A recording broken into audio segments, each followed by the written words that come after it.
Start with breaking news. As we always say, you cannot rest during a Trump administration. Retribution for Joe Biden. President Trump has pulled his predecessor's security clearances. Fair to say that Biden did that to Trump. So there you go. Plus, Musk in the middle. The president's right-hand man is stealing the spotlight. Time magazine puts Elon Musk on the cover behind the Resolute desk. Why President Trump refuses to take the bait. Is Time magazine still in business? I didn't even know that. Elon is doing a great job. He's finding tremendous fraud and corruption and waste. And all the Democrats' men, Senator John Fetterman says his party needs to reevaluate the men it celebrates. Why Democrats won't listen. How do Democrats win back white men like yourself? I don't know. And truthfully, I'm not sure if that's possible. Also, the Super Bowl script. The Eagles heave a deep pass into the end zone and touchdown. Confetti flies, the crowd loses their mind, the cameras zoom in on stunned faces. Somewhere in the broadcast booth, the commentator pretends to be speechless.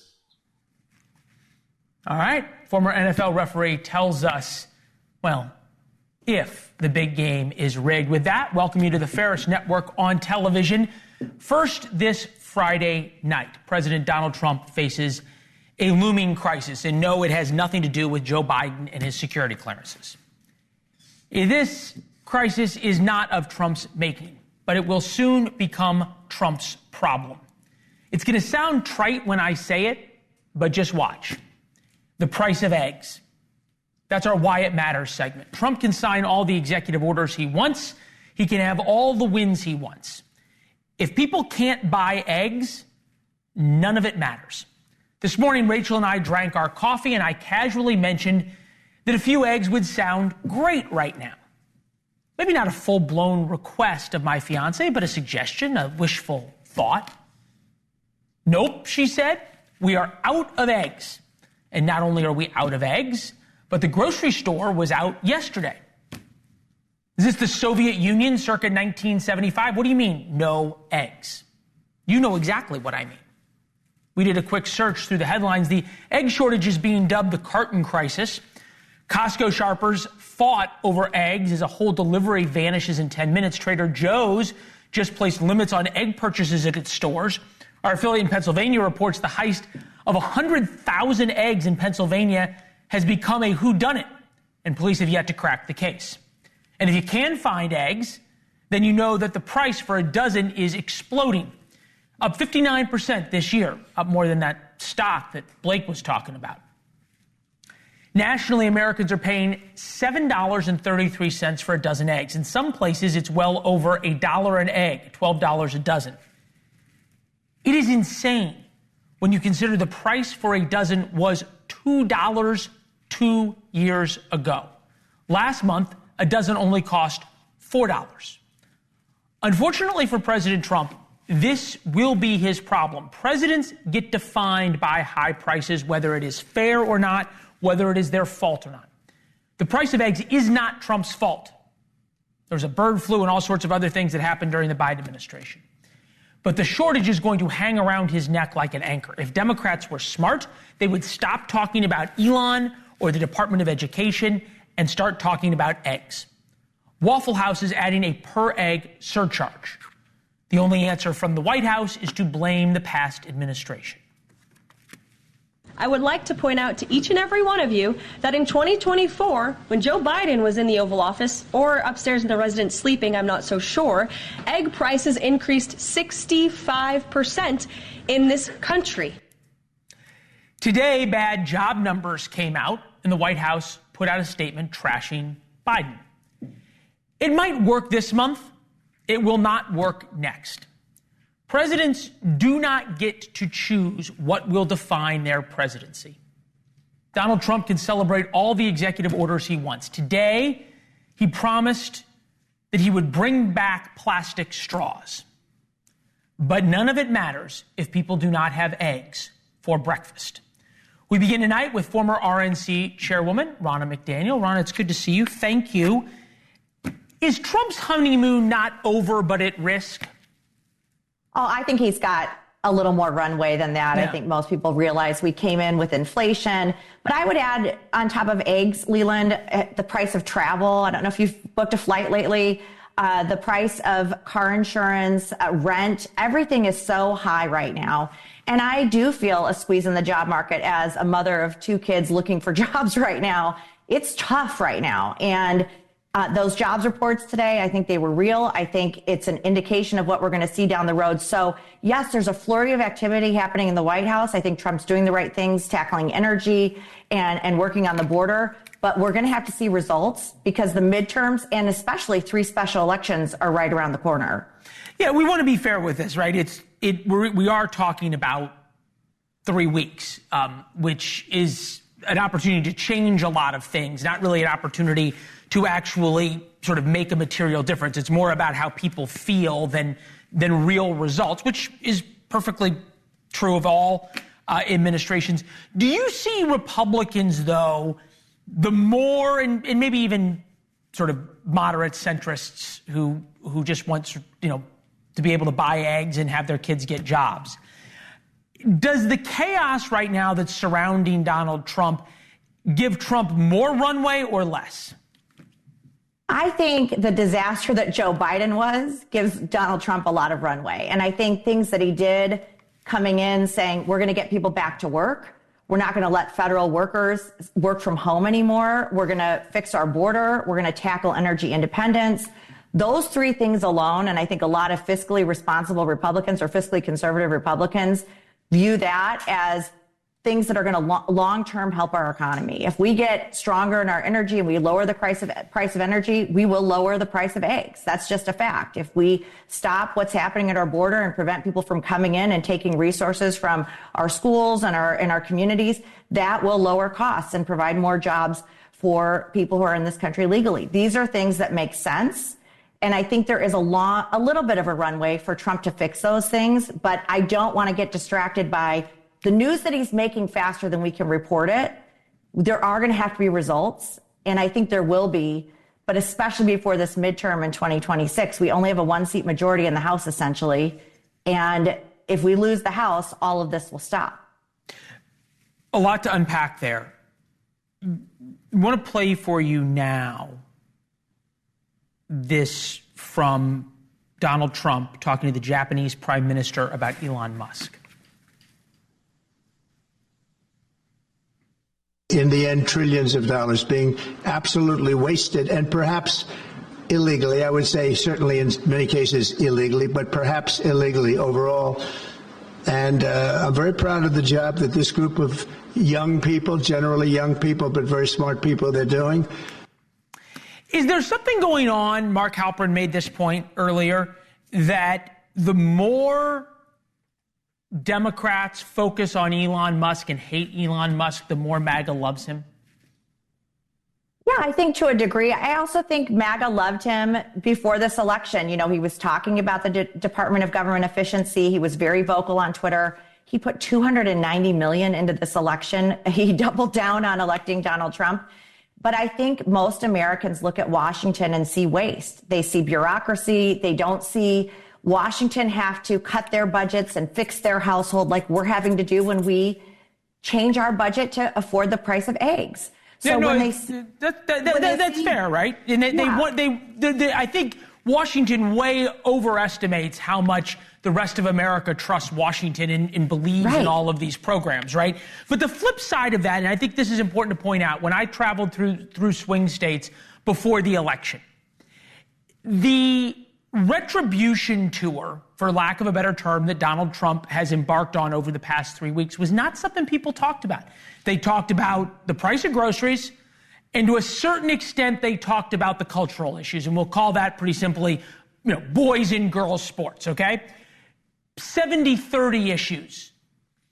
And yet we've seen over the past 3 weeks, and capped off today with announcing that he's pulling Joe Biden's briefings. Fair is fair. Biden did it to Trump. But is the picking up on the 30-70 issues, the issues that only really diehard MAGAites are on board with, firing hundreds of FBI agents, et cetera. Right. Doesn't that sort of eat into this honeymoon and this amount of trust that you're talking about that the country has for him? I don't think so. I think people are giving him a lot of latitude. They knew he was going to start with a flurry. They knew they were going to hit these executive orders quickly. But I agree with what you started your show with, Leland, which is the price of eggs. And it does come down to the economy. And Donald Trump was elected because of the economy. He was elected in my state of Michigan because Democrats are forcing EV mandates. It was bad for our economy. The border, inflation. Those are going to be the issues, those pocketbook issues that we have to keep focused on. Yeah. And you don't want to distract from the things you're doing to make life better for the American people. But results are going to be what matters. And you don't want so much news coming out that you're overshadowing real results. Well, I want to thank you for being with us this Friday and somehow making it through the segment without any egg jokes. So that was a success, Ron. It's great to see you. We appreciate it. We'll have you back. Thank you. And I would just say it's excellent that you're going to be switching to a new time slot next week. Congratulations. Well, thank you. And you've delivered us into the tease. It's amazing. Quick programming alert for you. Starting Monday, we will move to 9 p.m. Eastern, the same fair coverage you're used to. A little bit later, take a minute right now. Don't change the channel, but do reset your DVRs for 9 p.m. Eastern starting on Monday. Also replay again at midnight Eastern, 9 p.m. out on the Pacific time zone. President Trump says he's set to unleash Elon Musk and the DOGE boys on the Pentagon. Former National Security Advisor John Bolton joins us with what they might find there. Is there anything you've told Elon Musk he cannot touch? Well, we haven't discussed that much. Two leaders of the world's biggest economies met today, but Donald Trump and Japanese Prime Minister were merely the sideshow. As they were in the Oval Office, it was as if the two men there were not the most important thing. Elon Musk now dominates any and all conversation in Washington, even in the Oval Office, because Washington hates Elon Musk and Donald Trump loves him. Is there anything you've told Elon Musk he cannot touch? Well, we haven't discussed that much. I'll tell him to go here, go there. He does it. He's got a very capable group of people. Very, very capable. They know what they're doing. They'll ask questions, and they'll see immediately as somebody gets tongue-tied that they're either crooked or don't know what they're doing. We have very smart people going in, so I've instructed him go into education, go into military, go into other things as we go along. With us now, former Assistant to the President for National Security Affairs, otherwise known as the National Security Advisor, and former U.S. Ambassador to the United Nations, John Bolton. Good to see you, as always. I think a lot of America is giving Elon Musk and, shall we say, his unorthodox methods a lot of grace because of what he is finding and how shocked people were, for example, at USAID. Are they going to find things you think equally shocking with the UN and the American money given to the UN and how the Pentagon spends money? Well, I think there are a lot of shocking things in a lot of departments. There's no lack of it. What you really need, though, is a systematic approach, and in the national security space, an approach that protects vital American interests by cutting the waste. For example, as an alumnus of AID, I can tell you that there's plenty to reform, especially after the last administration. But if you really want to cut money from the budget quickly, instead of going after America's bilateral foreign aid program, go after American contributions to the UN, go after American contributions to the World Bank and the multilateral development banks, the regional banks, where America gets no credit for the money it puts in there. A carefully directed foreign assistance program is an aid to national security. That's not what we have now, but destroying it entirely is removing a weapon in the international arena that we need. Is part of this, to be fair, take a sledgehammer, burn things to the ground so you can rebuild them better? Well, yeah, that got the Army spokesman in Vietnam who said, well, we had to destroy that village in order to save it, a lot of publicity, none of it good. There's a way to undertake reform, and there's a way to cut off your own nose to spite your face.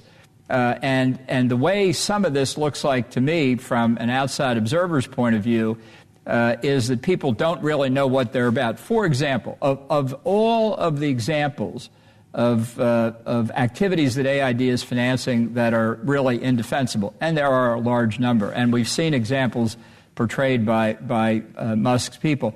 Have you heard anybody in this debate talk about the country aid levels? That is to say, how much we give to country X, how much we spend in country Y, what do we do in country Z?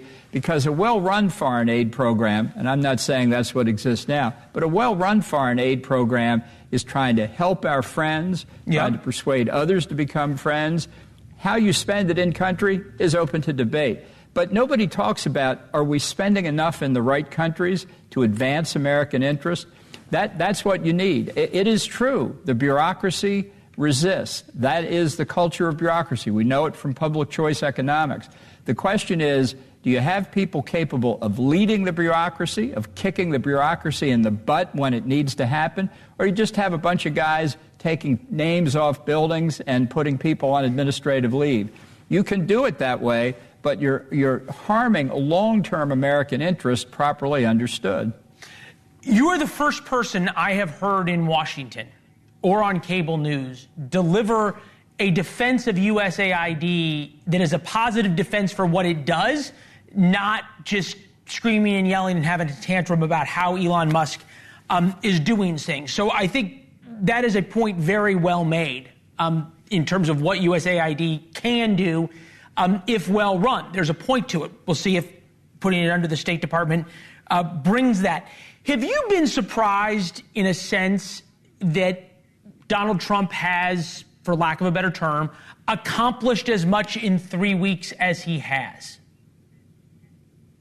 Well, we'll see how much is actually accomplished and how much is smoke and mirrors. You've got to sustain what you do, and whether that's going to come out of what Elon Musk does or not, I don't know. I do think there's a lot of feeling in the Republican Party in the country that the budget needs to be cut in Washington. I certainly believe that. I think we need to balance the budget. We need to spend more on defense, which means we have to cut even more out of domestic programs, but we've got to balance the budget.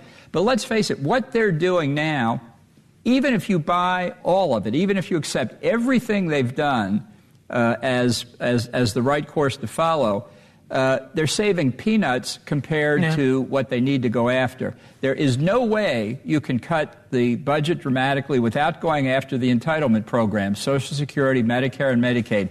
$3 trillion out of an annual $6.8 trillion budget.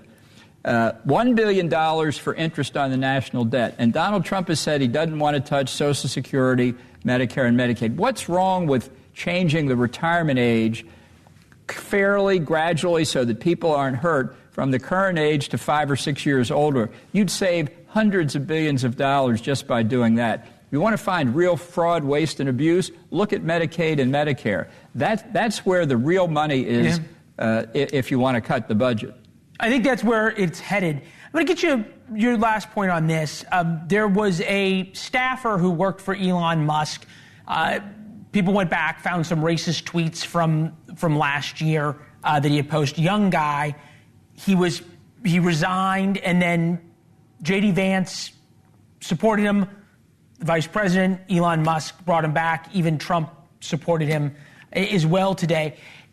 Why do you think there is so much grace being given, even among pretty sort of moderate Republicans, for what Donald Trump is doing? Is there a sense of common sense to his actions that people are willing to give him a pass on his methods?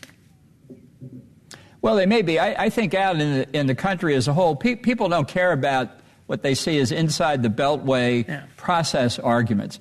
In the case of that individual, there's a way to guard against that. You have an interview process that looks for conflicts of interest, but they also have the part they call the sex, drugs, and rock and roll questions. That's for baby boomers. The Generation Z may not understand that. But they say, among other things, what else have you done that could reflect poorly on the president? And any honest person would say, look, I 5 years ago, I did stupid stuff. I put racist tweets out. If you disclose it, that's one thing. If you conceal it, that's another. There's no evidence that these DOGE people have ever been through an ethics clearance process or sex, drugs, and rock and roll. It just hasn't happened. That's why you get this. Friday night, we get sex, drugs, and rock and roll from John Bolton. I didn't think it would happen, but we're here. Go. There we're here. We'll talk about that in the break, your answers to those questions. Ambassador, it's good to see you, sir. Donald Trump is going to be the first sitting president to attend a Super Bowl. Can Democrats beat him with Chuck Schumer dancing? We are not going to sit back and take it. Our leaders on the left are going to stand up for what's right. We won't rest. We won't rest. Oh, we are so This weekend, President Trump heads to the Super Bowl and will face off with the world's second most famous person in the world, Taylor Swift. Trump won, Swift lost. Just look at the ads for this year's game.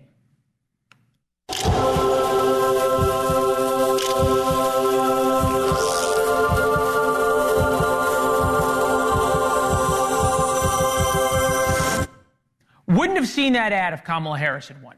Trump surrounds himself with manly men. He loves winners. Elon Musk, the world's richest man. Dana White, who brought back cage fighting in the UFC. Joe Rogan, the most popular podcaster in the world. Now compare Trump's Super Bowl to the Democrats' leading men. Senator Tim Kaine, who lost in 2016 on Hillary Clinton's ticket. Senator Chuck Schumer wearing glasses and dancing. And there is expert hunter Governor Tim Walz. Plus David Hogg, the new DNC vice chair. Thinking about David Hogg, who the Democrats just elected, Team Trump actually trolled Hogg into running for the DNC job. David, he did this semaphore piece, right, talking about how Democrats need to regain their coolness. And I'm thinking there, like, do the Democrats think that David Hogg will help them reclaim their coolness? We need to do everything that we can to make sure that David Hogg is as elevated as possible in that party. And it worked. The Democrats' most manly man is Senator John Fetterman of Pennsylvania. Although even he admits Democrats won't accept him. How do Democrats win back white men like yourself? I don't know. And truthfully, I'm not sure if that's possible, to be honest. Men are to blame, or their masculinity is toxic, or unless you're able to conform to our very strict kinds of definition of what we think's appropriate, well then, hey, I'm going to find an alternative, and they've done that. Kurt Bardella with us now, NewsNation contributor, Democratic strategist, LA Times contributor. Good to see you, my friend. I think that if Democrats were not so in the wilderness, they would find a way to kick John Fetterman out of the Democratic Party. Well, Democrats seem to have a knack for running people out of the party that differ from the elitism, academic-driven Democratic Party that says they're the big tent, but if you offer any type of resistance to their, version of what a Democrat should be, you're no longer welcome. People forget it wasn't that long ago that Elon Musk was a Democrat, that he was supporting Democrats. He was the poster child for Democratic policies like EV vehicles, and now look where he is right now. And that's because he was run out of the party. Yeah. There's something to that. I think what's interesting to me is how many Democrats are now openly talking about this. Jimmy Kimmel, of all people. We are not going to sit back and take it. Our leaders on the left are going to stand up for what's right. We won't rest. We won't rest. Oh, we are so He went on to go, we are doomed, all these old men. Is David Hogg the answer? He's not the answer, but I do think that on some level he can be part of some of the solution. I think that what he represents is, what people forget what brought him to prominence and visibility was being one of the survivors of the horrific Parkland shooting. And I think that with younger people, like that's a compelling person to listen to about that specific issue. Is that the way to, I think, define the entire Democratic Party when we're talking about the vice chair of the DNC? Jury's out. I think there's a lot of skepticism, but we'll see. I'm going to give him the benefit of the doubt and see what he can do. Democrats certainly need all the help they can get in as many places as possible. I personally would like to see more Democrats be a little bit more Republican in terms of, look, Joe Rogan's UFC, Hulk Hogan's WWE. We see country music superstars hanging out at Mar-a-Lago with Donald Trump at the inauguration. That's what most Americans do. You know what I'm doing tonight after I do this hit? I'm going to Fort Worth, Texas, going to a Chris Jansen concert. Like, that's what most Americans, that's how they entertain themselves. Kurt, you're a man of the people. It's why we have such a great connection, you and I do. But there seems to be this desire by Democrats to out-Trump Trump. J.B. Pritzker, governor of Illinois, who you can just see him peering across the border at Iowa because he knows that's where the primaries are. And I don't know, who knows? He may like to sample the food at the Iowa State Fair this summer. We'll see. But he's trying almost to out-Trump Trump. Take a listen. A great lake deserves to be named after a great state. So today, I'm issuing a proclamation declaring that hereinafter, Lake Michigan shall be known as Lake Illinois. In addition, the recent announcement that to protect the homeland, the United States will be purchasing Greenland, Illinois will now be annexing Green Bay to protect itself against enemies, foreign and domestic. Speaking of the Green Bay Packers there, I'll go back to what I talked about at the beginning of the show, and I know you're such a loyal viewer, you were watching. The price of eggs. I fail to understand why Democrats, just purely analyzing this from a political standpoint, are organizing outside the Department of Education and trying to break in when you've got something so simple. And I think what the answer is that Donald Trump has this ability to get his political enemies to do stupid things. Yes, he's a genius at it, frankly. I call it the Butch Cassidy Sundance Kid approach of sending the riderless horse the other way. So the posse chases that riderless horse instead of Butch and Sundance. That's exactly what Republicans do time and time again. And Democrats cannot help themselves but to follow that riderless horse. It's like, what do you think most Americans are noticing right now? That a department in D.C., their doors are closed, or that you're paying an extra 50 cents for an egg at any restaurant in America because there's an egg tax right now. Democrats need to stop chasing the trolling and giving into it and just focus on the things that matter to the American people. You think the last election would have taught them that most people care more about what's in their pocket, what's at the grocery store, what's at the pump, what the cost of living is, rather than democracy dying in darkness. Democrats still haven't gotten the memo, apparently. Yeah, well, Kimmel figured it out when he said all these old men, people who seem to have been in Washington so long, they think Washington is real life. Kurt Bardella does not think Washington's real life. Enjoy the concert, my friend. We'll talk soon. First wrote about this in War Notes. Our daily newsletter comes out just after 4 p.m., starting next week just after 7 p.m. You'll get insight and analysis on the top stories of the day, our thoughts as we lay out the show. Subscribe for free at warnotes.com. Live pictures of Chicago, where today, Illinois Governor J.B. Pritzker likes being in the news these days. He defended the state's sanctuary city laws. The Trump administration sued Pritzker and the mayor there, Brandon Johnson, for blocking ICE raids. Here's Pritzker's response.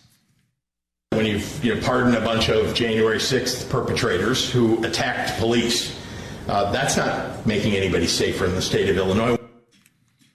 Crime statistics over the past 4 years tell a different story from Chicago. We can't say exactly how much of the increases traces back to illegal immigrants. Safe Money says perhaps a lot.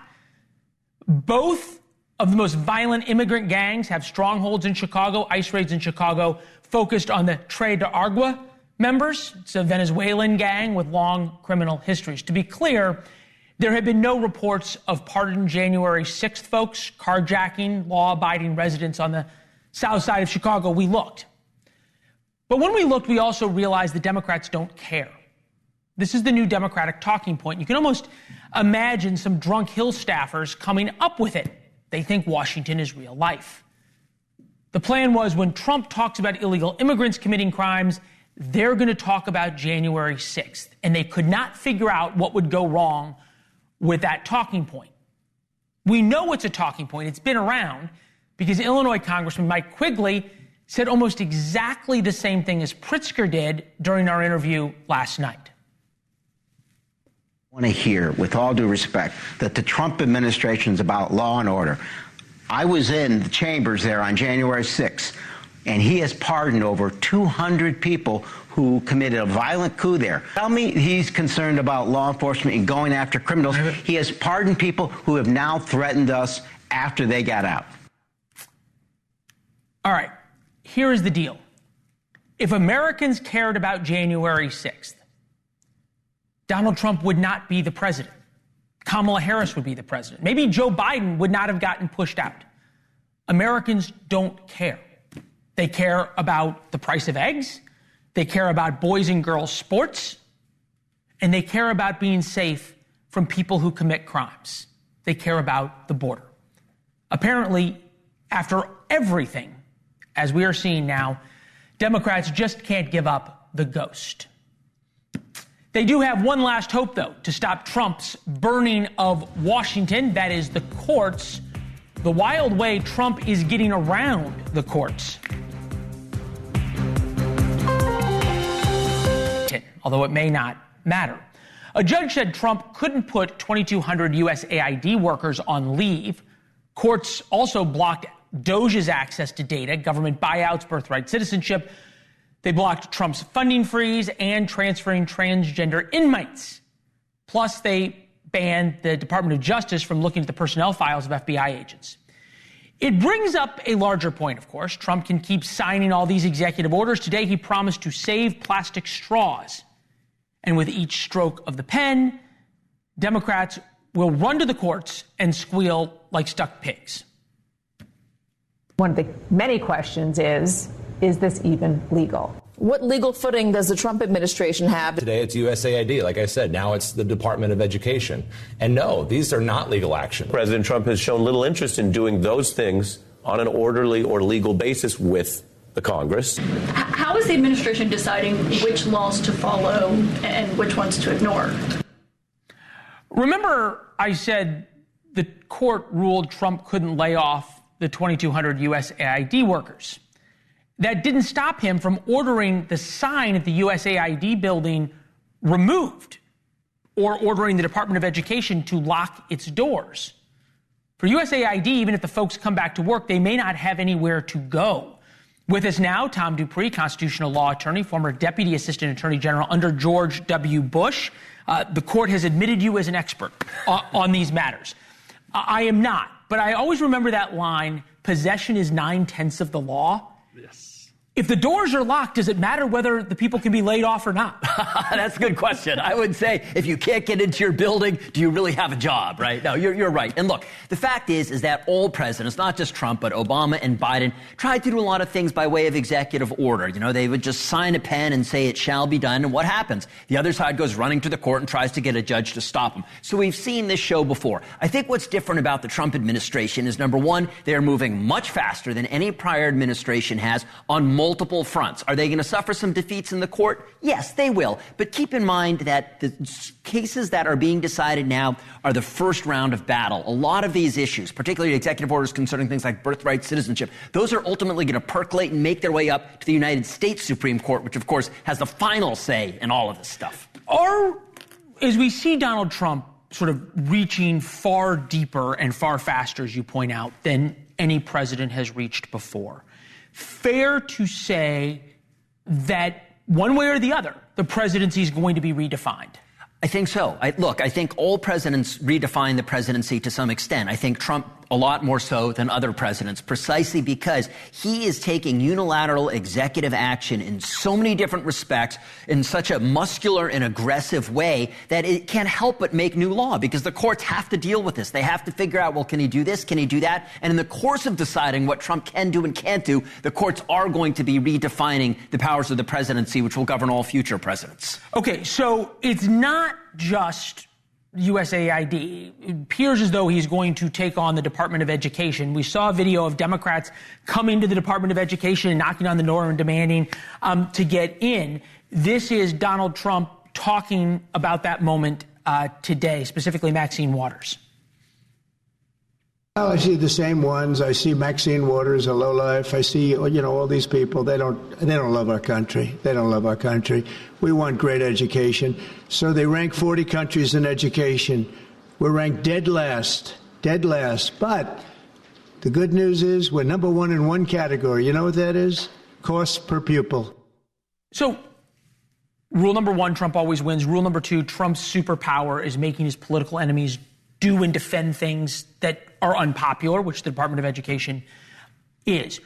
What in the end are the courts going to actually have to decide on these mass changes to the federal government? A number of things. I think one thing they're going to have to decide are these mass changes things that a president of the United States can do unilaterally as opposed to acting with the approval of Congress. That's one of the criticisms that we've heard, is that these changes Trump are making, these are things that have to go through Congress and get approved by Congress. A president can't just do it with a stroke of a pen. We're seeing what's happened. But look, the fact is that even if the courts stop Trump on one or two of three of these things, he's doing 100 of these things, and they can't get them all. So I think regardless of how it plays out, he's going to flood the zone. Real specifically and I'm just thinking about sort of what he's doing and what the court could order. I guess courts can order anything, but we're here seeing these temporary restraining orders.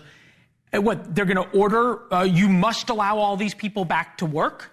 Yeah, I mean, that's the thing. If you're a court, you're very challenged, because courts have to fashion what you call a remedy in the law. In other words, they basically have to say, here's what you have to do, here's what you must do. And that can be really difficult to do, because you got to specify it. I mean, do you have to say you have to put the sign back up on the agency's door? Do you have to unlock the doors? I mean, courts can't do that. They're not equipped to do that. I think at the end of the day, it really is the administration looking at what the court said and then figuring out how they're going to conform their conduct to the law. Good to see you, my friend. Likewise. Thank you very much. Sunday on NewsNation, tune in. Bill O'Reilly, the United States of Trump, Sunday night, 10 p.m. Eastern, right after the Super Bowl. Flip over. You do not want to miss it. It puts Trump in a completely different context that you need to see. So, yes, after the Super Bowl, everyone will dissect Taylor Swift's outfits and the officiating. Was it rigged? Could it have been rigged? And why the NFL can't shake accusations that the Chiefs are destined to win.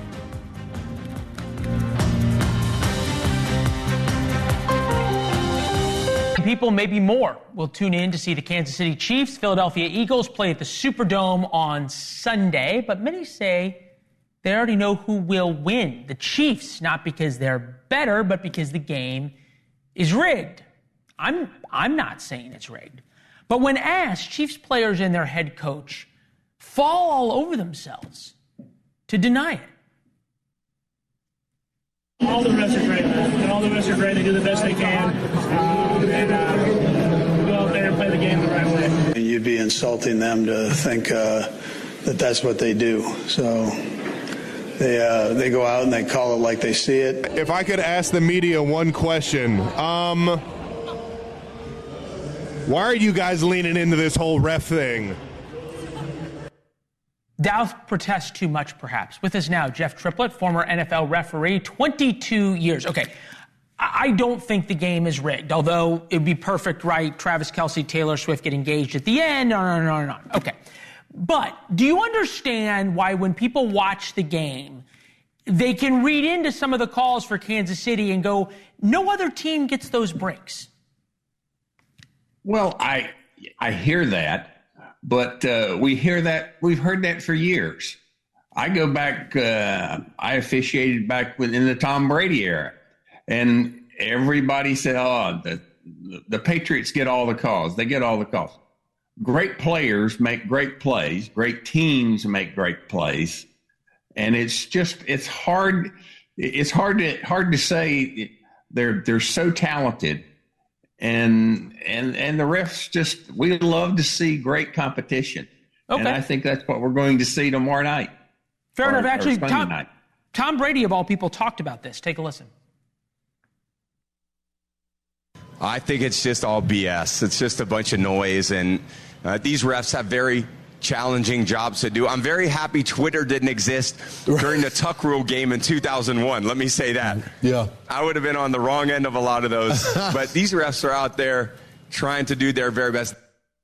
All right. Of course, if it was some giant conspiracy, both for Brady and for the Chiefs, that's what they would all say. We all know that, right? But again, what I think is so interesting to me is how in the span of a few seconds while we're drinking a beer on the couch watching the game, the refs are making what?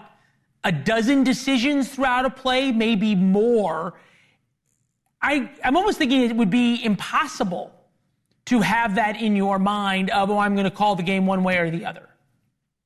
No, you're exactly correct. I think one of the things that most folks may not understand is the concentration of an official has to be so intense during the game because it's so fast. I tell folks if you ever read about Ted Williams, he always talked about he could watch the pitch come out of the pitcher's hand and see whether it was a curveball or a fastball or a slider.